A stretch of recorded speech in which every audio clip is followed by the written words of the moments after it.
Marama, we're good to go? Okay. Yep. I'm Dr. Kate Fitch from Monash University. I want to start this session by acknowledging the people of the Kulin Nations and the Wurundjeri people on whose unceded land I am chairing this session. I'd like to welcome our presenter, Dr. Marama Whyte. Dr. Marama Whyte is an early career researcher specialising in histories of women, feminism and the media. She's a research assistant on an ARC Discovery Grant in the Department of History at the University of Sydney and a research associate in the School of Historical and Philosophical Studies at the University of Melbourne. Marama, I'm also delighted to hear you're a Monash graduate.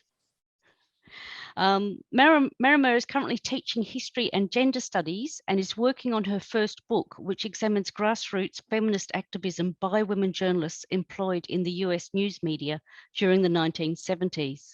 She's published on her research in Modern American History, Women's History Review, The Washington Post, History Today, and The Conversation. Her paper today, Pickets and Press Clubs, combines two of my favourite things, feminism and protests. So Marama, if you'd like to get your slides up, I'll hand over to you now. Thanks so much, Kate. I will just make sure my slides are working. Everyone can see them okay? Yep. Great. Good. So I would just like to join Kate in acknowledging that I am also speaking to you from Naarm on the lands of the Woiwurrung people of the Kulin Nation, and noting that this land was taken without permission, without compensation, and that the sovereignty was never ceded. So thank you very much. Thank you, Kate. Thank you, everyone, for coming today. And where I'll start is in the 1970s, where against the backdrop of the women's liberation movement, we see women journalists at mainstream news outlets in Australia and the United States undertaking an assortment of feminist activism to protest discriminatory employment practices on the basis of sex. These women advocated for a wide and diverse range of policy changes within their media outlets, including jobs for women away from the women's pages, more opportunities for hiring and promotion, improved coverage of women, and of course, more women editors and managers. But they also turned their gaze outward toward the professional associations and clubs, which had long supported their male peers. So in this paper, I want to focus on this external activism that the women undertook to advocate for access to these formerly male-only professional associations. For decades, male journalists claimed that these were social clubs, but of course we know that their discriminatory practices disadvantage women professionally. And this was at a time when sex discrimination practices were still common and explicit at many media outlets. Press clubs gave men a certain degree of visibility. They provided access to sources, which were, of course, a professional necessity. They connected men to other journalists who might provide job opportunities. And they also provided a place to work and eat when they were on deadline. So I'm going to focus here today on two protests, the first at the Gridiron Club in Washington, DC, and the second at the Journalists Club in Sydney. And I'm drawing here on the research which I undertook for my PhD into newswomen's feminist activism in 1970s America, and the preliminary work that I have begun on my new research project, which examines similar activism here in Australia. So in the United States, professional networks and organizations were really essential in connecting the small number of Washington, DC newswomen who worked at different outlets with their peers, other women working at competing organizations. However, as we know, women were almost uniformly excluded from membership or even admittance. So they literally couldn't go through the door of professional press clubs. And this was on the basis that they were social clubs, places where men could drink and smoke, and they were considered no place for a lady. So in response, and certainly at the start of the 20th century, we see women forming their own organizations in order to network socially and professionally. And this is in part because, as historian Elizabeth B. Burt has argued, this socializing with other women was a luxury that was often denied them in the workplace, where they might be lucky to have maybe one or two women colleagues in total. We see Washington, D.C. is a place that attracted high numbers of women journalists from other metropolitan and regional media outlets, because at this point in the 60s and 70s, there were still large numbers of women who were staffing the women's pages, and it was a requirement for them to cover the First Lady and Washington, D.C. society. So we see women traveling to D.C. And collecting together in order to undertake that work. By the 60s and certainly the early 70s, and influenced by the burgeoning women's movement, as well as the long legacy of labor and civil rights movements in America, these women begin to question this media status quo, and they begin to advocate for improved conditions, both inside their own outlets and outside in their professional organizations. However, the protests at the Gridiron also built on a much longer period of media activism around the National Press Club in Washington, D.C. And so this is where I will briefly begin. Beginning in 1953, members of the Women's National Press Club had advocated for access to and later membership in the National Press Club. The WNPC was founded in 1919, in part because women were excluded from the National Press Club, which was founded in 1908.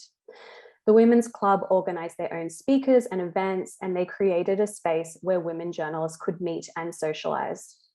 The National Press Club was housed on the 14th floor of the National Press Building in downtown DC, just around the corner from the White House, if you have traveled there. And by the 1950s, it had become the default location for press conferences or luncheon talks given by foreign dignitaries and heads of state, as well as domestic politicians and newsmakers. But women journalists were not permitted to set foot inside the club, despite many of them working in offices within the press building, so just downstairs. And this meant that only their male peers could cover events that were held at the club. It wasn't uncommon for women to be pulled off stories that they had been covering when the key speakers or figures would go and speak at the National Press Club, where they, of course, couldn't attend. So the process for gaining membership at the National Press Club was incremental. In 1955, women advocate and are finally able to be seated in the balcony overlooking the hall. This is this sort of infamous balcony agreement which is reached, but they're not allowed to ask questions or partake in any of the luncheon, and they have to enter and exit through a separate entry point.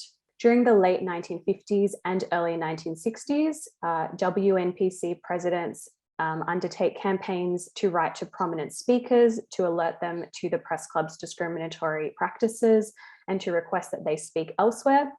They make the most of their proximity to political figures and institutions and to the media itself.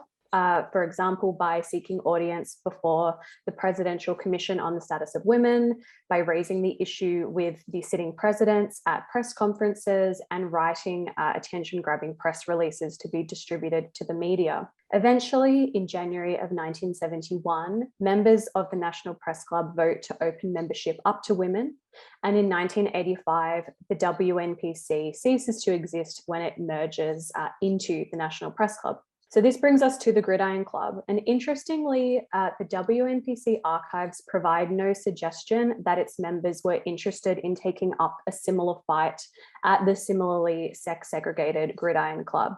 This is even though the women who were protesting at the NPC are, of course, the same women who are disadvantaged by their exclusion at the Gridiron. And this is also despite the common understanding about the Gridiron's importance within the media sphere at this time.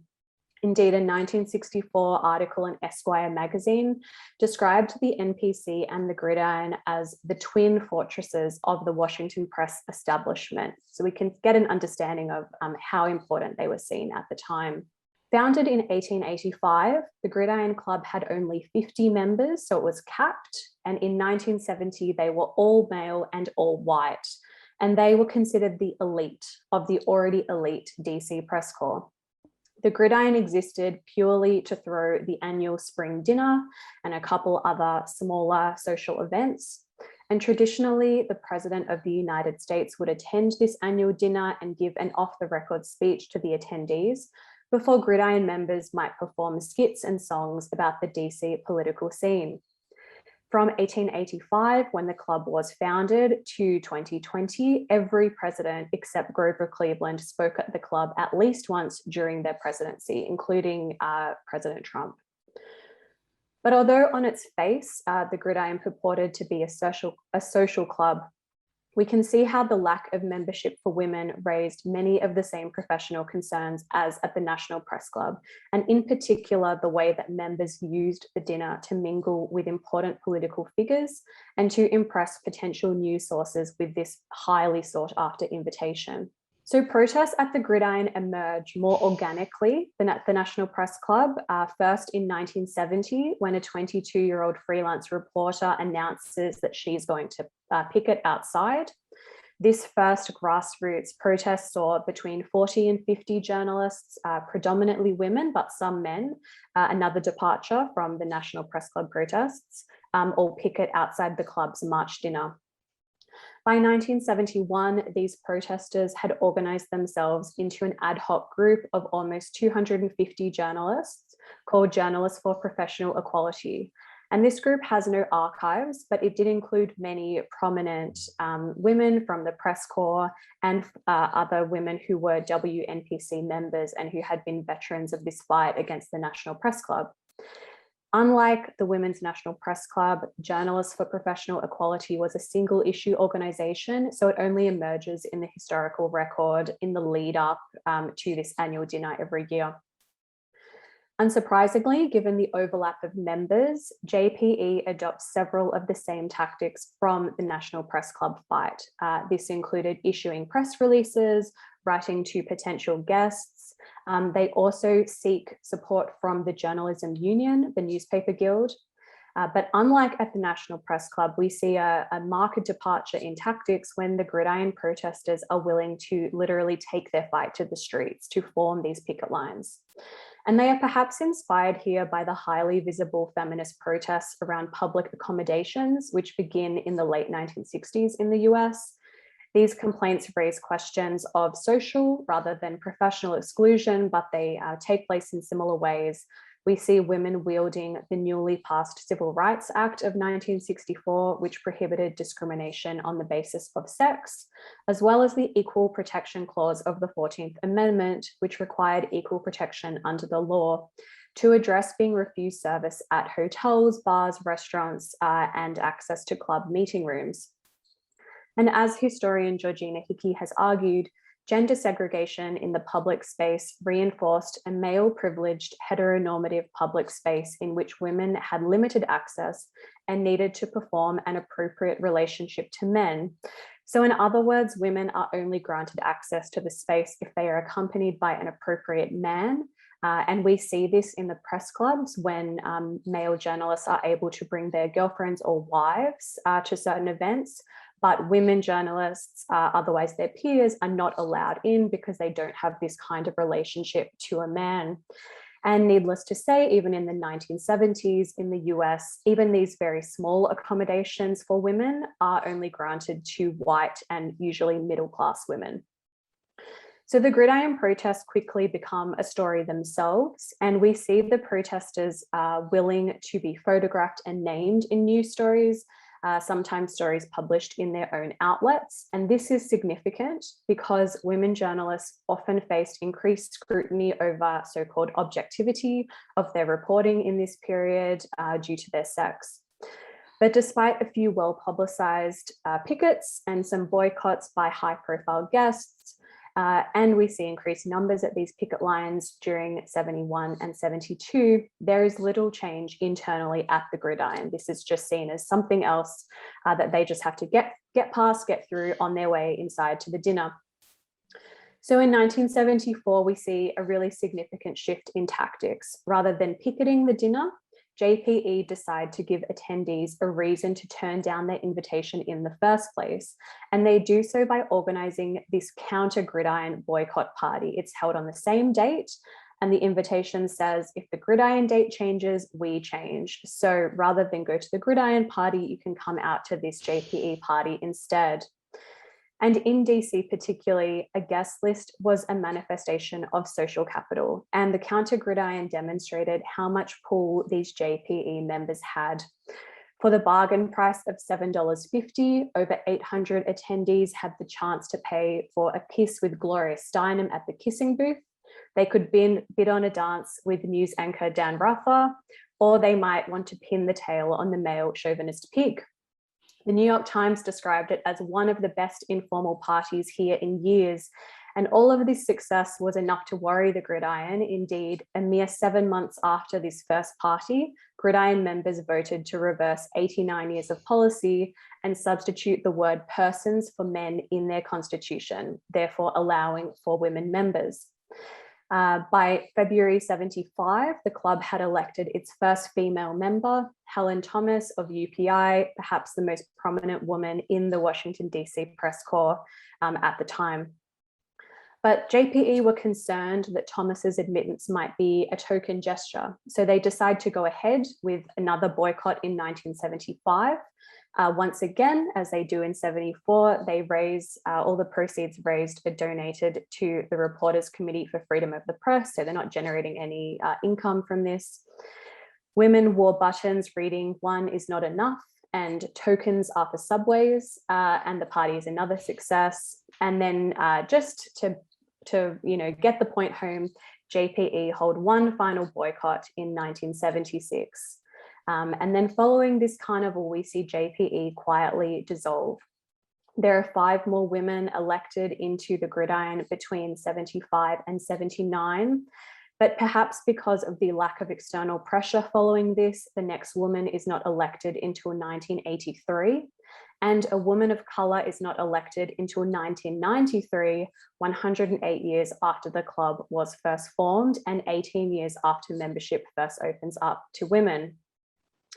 So in Australia, we have seen, of course, there was similar feminist protest over public accommodations that takes place in the 1960s, perhaps most famously in 1965, when 2 women chained themselves to the front bar of the Regatta Hotel in Brisbane. But unlike in the US, there was not federal legislation prohibiting sex discrimination in Australia until 1985. This is 2 decades after similar legislation passes in America. The most prominent press club protest in the Australian historical record was at the Sydney Journalists Club, then located in Chalmers Street near Central Station, and founded in 1939. But in an important distinction, unlike the National Press Club or the Gridiron Club, the Journalists Club was linked to the Journalism Union in Australia, the Australian Journalists Association. And in another important departure from what usually happened in the US, women could access some parts of the Journalists Club, but they complained that although they paid the same union dues as men, they still weren't treated equally. So for example, they couldn't access the cheap bar on the 2nd floor where they wanted to be able to go work and feed on the weekends, and they weren't allowed to wear trousers inside the club. So in 1971, a group of women come together to challenge this policy. Their actual founding narrative is somewhat contested, but they form this group. They call themselves the Media Women's Action Group, and they begin to attract more members around this issue. The action group writes to the club. They try to pressure their union, but they have little success initially. So instead, they turn to their friends and boyfriends, partners, husbands within the club as their allies, and they call on their friends in the media to come and report on their protest. They write to prominent speakers who are visiting the club and ask them to make statements in their support. And eventually they seek a legal opinion from Neville Wran QC, who was then a barrister and later, of course, the Premier of New South Wales. And Wran advises the women and their union that the club's constitution actually doesn't bar women because unlike at the Gridiron or even at the National Press Club, the constitution is already written in terms of persons and members rather than men. So in other words, women are already entitled to membership and really they just need the club to acknowledge that. It's of course more complicated, but in September of 1972, the action group is successful and the Journalist Club votes to open up membership to women. And according to the club's then president, who was against the change, within 3 months, there were over 50 women members in the club. Another important distinction here, unlike JPE, The Women's Media Action Group doesn't cease to exist after their victory at the Journalists Club. Instead, members use this as a sort of jumping off point to turn their attention to other issues affecting women in media. They host speakers and hold film screenings. They form committees to address issues like discrimination in the media, and they author influential reports on women in daytime television and childcare policies. And they continue their activism and their advocacy until the mid-1970s. So this quick survey of the tactics used at the Gridiron Club and the Journalists Club reveals the willingness of these activists to shift and be experimental in their approach. They are willing to change tactics. It really depends on what they believe is going to be the most strategically valuable in the moment. And in particular, we see in both cities, these groups willing to utilize their professional connections to other journalists and their shrewd understanding of the kind of spectacle and information that the media needs in order to best put pressure on the male membership to instigate their change. By comparing them, we can see that the activism by the Media Women's Action Group was the most effective in terms of efficiency, compared with 18 years at the National Press Club or 5 years at the Gridiron Club. It only takes them just over a year to open up membership to women in the Journalists Club. This is in part a result of their creativity and efficiency. JPE Pickets for years, and it organized these extremely costly, both in terms of time and money, carnivals to get people to boycott the Gridiron. But the action group only holds one picket. It only lasts for about 30 minutes, but they invite all their friends in the media to come. They take lots of photos. And so there is a lot of embarrassing news coverage from the club from this one very strategic moment. The action group also seeks legal advice, which neither of the groups in America did, even though there was this US legislation that would have allowed them to do so. And somewhat ironically, when you read the archives of the men, it's this potential for a lawsuit, the fact that they may be open to one, that is one of the strongest motivators for them to change the bylaws, even though the women haven't threatened them with one. But the action group also benefited from their own longer history of activism. Women had protested their exclusion from the Journalists Club since 1939, when the club was founded. And the issue just ebbs and flows over the next 33 years. So although the action group is composed of a group of journalists who are relatively new to this issue, they are able to tap into this much longer history of activism. Finally, just to conclude, I think it's important to note here that with so many professional spaces openly hostile to the presence of women, even in the 1970s, it's not surprising to see that this kind of activism focuses on metropolitan news hubs, places like Washington, DC and Sydney, where we see women traveling and coming together. As we can see, these are often the only places during this period where there were enough women in one place in order to organize and advocate for this kind of change. And the fact that it's these kinds of press clubs that sustained such kind of activism from feminist groups in this period also reveals the significance and importance of these clubs in the lives of women journalists in the 1970s. With so few women employed within each outlet, these central spaces created opportunities for women. They provided services which their male peers took for granted. And so using these clubs as a place to protest, women journalists firmly asserted their right to equal access to the same spaces as their colleagues, those colleagues who just happened to be men. Thank you very much. Well done, Marama. That was great.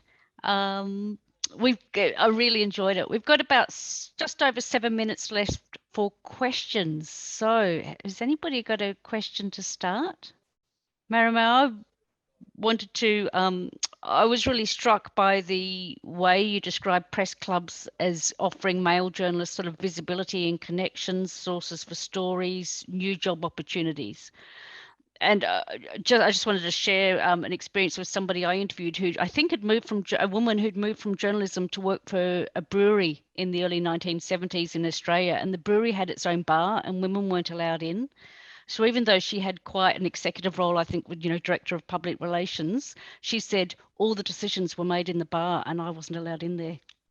Yeah, I think that's such a crucial point, and we certainly see, and Catherine McGarr has done fantastic work around this, looking at DC as a place where the social and professional overlap is, the Venn diagram is basically a circle in terms of where the decisions are being made. They're all being made in these like off the record dinners, these meetings at bars with politicians and officials and other journalists, even decisions being made between outlets about how they will cover certain issues. And the fact that women have no access to that space, first of all, of course, immediately makes them seem other or separate from that. There is an idea among some women in this period that they think women are somewhat temporary, right? Like they're only there until they get married or they have kids, and that reinforces that idea. But we can also see how it very obviously affects their ability to just do their job on the day to day. For example, in the US context, the National Press Club had the wire service tickers inside the club. So the wire services, they would send through the releases, they would come through to the club. They were about 2 meters inside the door, but the women couldn't access them. They couldn't view them. So they didn't know when there was breaking news. They didn't know when things were happening. Meanwhile, their male colleagues could sit upstairs, sit at the bar, and they would know when this news was coming through, and then they could run off to their offices, to do their jobs. But the fact of this being where the sort of infrastructure was set up, those women could never write the breaking news stories. They could never work on those kind of major events because they literally did not have access to the infrastructure, intentionally so, because of where it was placed in the club. So there's all kinds of examples like that, and yours is exactly right. Thanks. Robert.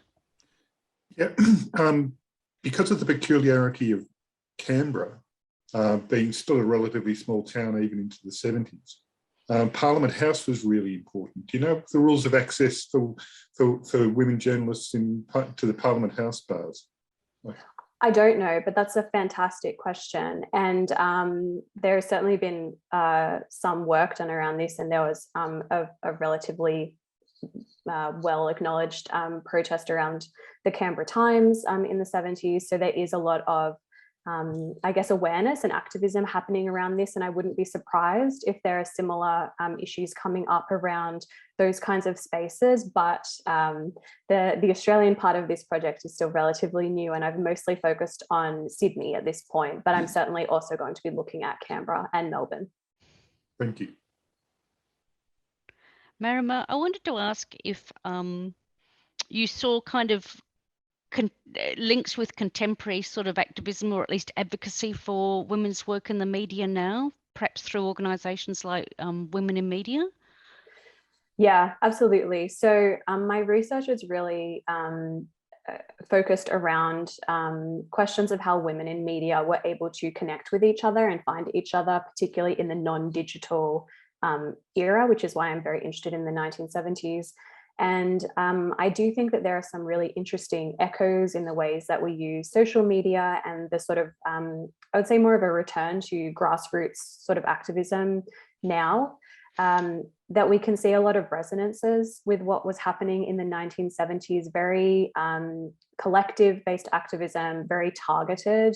Obviously, the main example would be something like Me Too, right, which was initially this sort of grassroots response, has obviously been, we might say, co-opted or sort of adopted by sort of larger groups. But yeah, I think that there are a lot of interesting groups working now, both in Australia and the US. And the thing that is very interesting to me is to see the ways that they consciously, but I think more commonly unconsciously, are drawing on these similar tactics and this sort of historical memory of what was happening even 50 years ago, maybe without always knowing. I think that one of the maybe biggest problems in terms of women's media history particularly is that it's still such a relatively new field. And so there are many women working in journalism now who are unaware of how recent a lot of these battles were. Like often when I talk about these kinds of protests in the States particularly, there is a lot of surprise that even in the 1970s, the mid 70s, the late 70s, even there are groups that are saying, no, like you can't come in if you're a woman, you can't come in if you're not white, you know, all of these sorts of things. And we, of course, have a similar history here in Australia. So I think it's interesting to see the kind of work that's been done now. And I am encouraged and also interested in seeing how that sort of new grassroots activism might play out, given all of the major shifts in terms of the media industry now compared with, of course, 50 years ago. Great, thank you. We are probably out of time, but I just want to thank everybody for coming along. I want to thank Marama for a really great paper. I've really enjoyed it. And hopefully we'll see you in other sessions. Thanks very much, everyone.